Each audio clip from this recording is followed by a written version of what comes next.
So, with things looking like they're slowly returning to normal, some of us can't wait to get out there, gather in large groups, exchange bodily fluids, and do whatever else has of recent been ill-advised. For others, this has been a time to relish the finer points of solitude, working from home, catching up on good music, and coming to appreciate that personal headspace. Today, we'll discuss a way to retain the essence of that sentiment even in the noisiest of circumstances.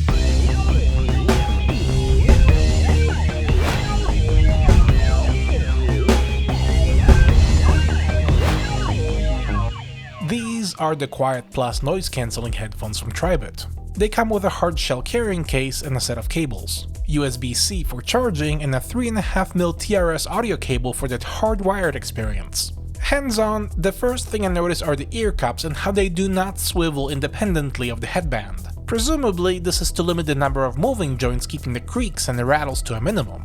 All the controls are on the right and they are as follows: volume up, power, volume down, and active noise cancellation. Wireless connectivity is achieved via Bluetooth 5.0 using near-lossless aptX HD audio codec, which also boasts minimal coding latency. Not minimal enough for, say, music production, but the included audio cable transforms these into a conventional set of wired headphones, presenting an easy-to-drive 27-ohm load. The sound is characterized by strong mid-range and mid-treble brightness, lean extension into the sub-bass, and a slight but noticeable lack of brilliance in the upper treble. In fact, a frequency response captured with the mini DSP ears tells more or less the same story.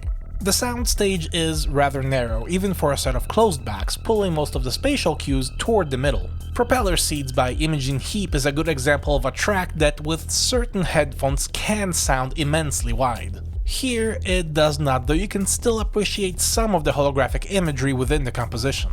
For a more casual assessment, I invited Sophie to get some listening in on my HD600s as reference, followed immediately by the Tribits, and she seems to like them specifically for what they are and for what they do.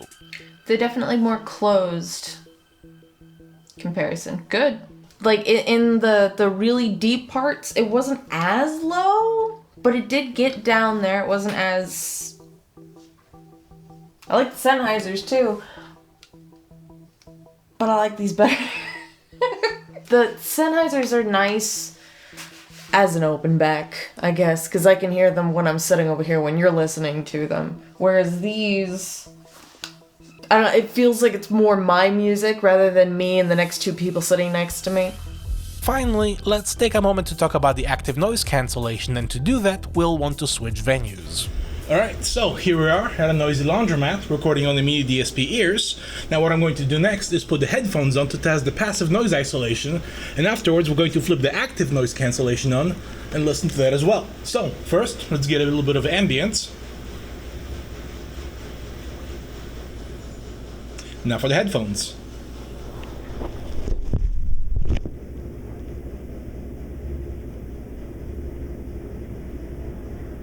And now, if you can still hear me, for the active noise cancellation.